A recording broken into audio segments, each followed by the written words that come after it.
Jack St. Ivany problem, and I have no cure for this. Good morning to you. Good Tuesday morning. I'm Dejan Kovacevic of DK Pittsburgh Sports. This is Daily Shot of Penguins. It comes your way bright and early every weekday if you're into football and or baseball.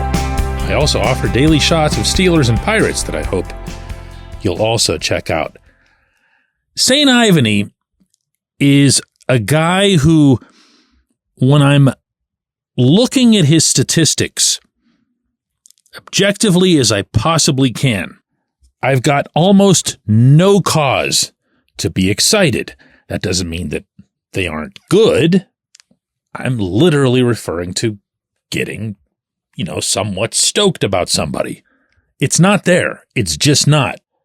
In the time that we've watched him, all of us, in his 14 games that he's played with the Penguins, by the way, that's strike one, only 14 games, he registered 1 assist, 11 shots on goal, an even plus-minus rating, averaged 13.42 in ice time, and even his advanced numbers, with a 43.88 Corsi for percentage at 5-on-5, is, it's below par.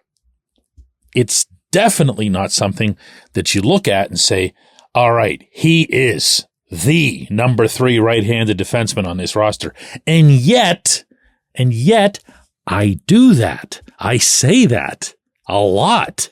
He is the number 3 right-handed defenseman on this depth chart. He really is. And not just because who else would it be? I think he's that guy on merit. And why do I think that? Because I watch him play ice hockey. And I see a lot of good. I really do. I see some smart decisions that are made. I see some solid positioning. I see a good, healthy amount of want to. I see 6'3", 198. I see right-handed, and heaven knows what a precious commodity that is in the sport right now. But I also see one other thing statistically, and this is going to strike you in all likelihood as a pretty vague way to assess anyone. When Mike Sullivan, or Todd Reardon as the case were, because Reardon is the one who would deploy the defenseman per shift, whereas both Sullivan and Reardon would work together on a general plan as to how to send out the defense pairings and certain matchups, certain times you'd want to be on the ice with your main forwards or your grunt forwards. Here's the statistic that might tell the whole thing. Zone starts. For those of you who are somewhat new or learning hockey's advanced analytics, first of all, they're not very advanced because there's such little data available. This episode is brought to you by Bet Online, your number one source for all your summer sports needs this season, from Major League Baseball, golf, NHL, NBA playoffs. Get the latest odds and lines, including all team matchups, player props, odds on just about everything that's out there. Head to the website today or use your mobile device to get in on the action. Bet Online, where the game starts. St. Ivany was sent over the boards to start in the offensive zone, face-off in the offensive zone 15 times, in the neutral zone 22 times, in the defensive zone 26 times. Now, the easy explanation for that is why would you have him start in the offensive zone when you could have either Chris Letang or Erik Karlsson doing that? Common sense, right? Okay, that's fair.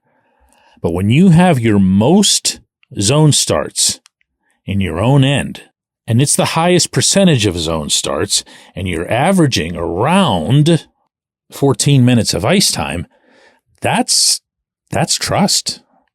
That means, at least it tells me, that Sullivan and his coaching staff looked at this kid and said, okay, yeah, we're seeing some things.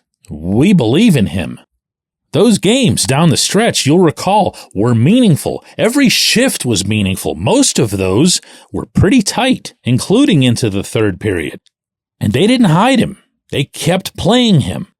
And you and I, we kept not talking about him. He was just kind of there. when it came to conversation about the game or who looked good or whatever else here. He was just there. And that's what you want out of somebody who's getting more defensive zone starts than they are any other kind of starts.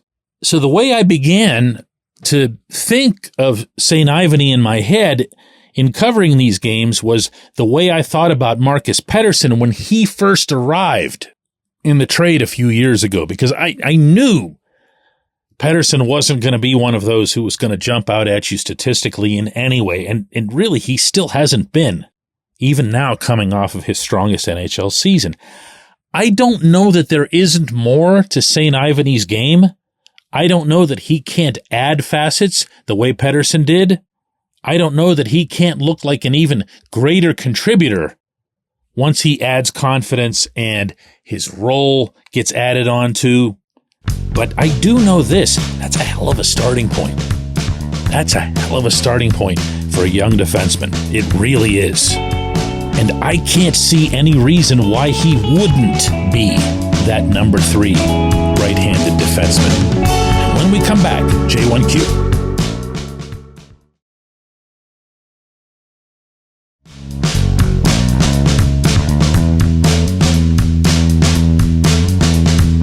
Today's J1Q comes from Lee, and boy, is it good. This would have a good, full subject for an episode. Lee says, the Penguins won Stanley Cup championships around Todd Reirden's tenures in Pittsburgh, but never with him in the fold. John Marino got Calder Trophy votes in his rookie season, then dropped off significantly under Reirden. Heck, Ryan Graves went from being an effective player to a human catastrophe once he got to Pittsburgh. Erik Karlsson was unlikely to put up 100 points again, but I don't think anyone expected him to be as muted as he was last season. Swapping Reirden out for David Quinn could have a bigger impact than most people think, right, DK? Yeah. Here's why I hedge, okay? I like the fact that you're bringing up the defenseman way more than the power play. In fact, going back over your entry here, I don't even see a single reference to the power play. So, okay, yes, I do think he can make a difference. Here's the catch to that, though, is Reirden has had success with individual defensemen in Pittsburgh. I don't want to rewrite that script just because he's out the door. I don't believe in that sort of thing. He was a big part of Chris Letang, really, I think, lengthening the high-level portion of his career, if that makes sense. In other words, not just hanging around, but hanging around as a really good player by convincing Chris to be more that guy who builds from the back. And there are other examples. There are players who've sworn by him in the past, defensemen who've sworn by him in the past. But, as the one who's been pounding harder than anything else that the reason to make a change at that position was the failure of some of the defensemen that you cited, and not the common theme that whoever was going to come and replace him was going to wave some magic wand and make the power play, some 30% virtuoso night after night. Now, I'm not going to disagree with you on that, Lee. I think you bring up a really, really good point.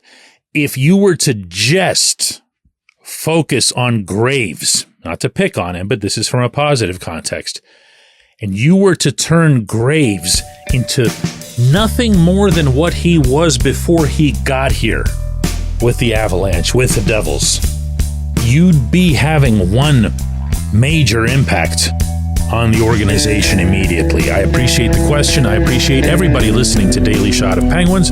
Do another one of these tomorrow.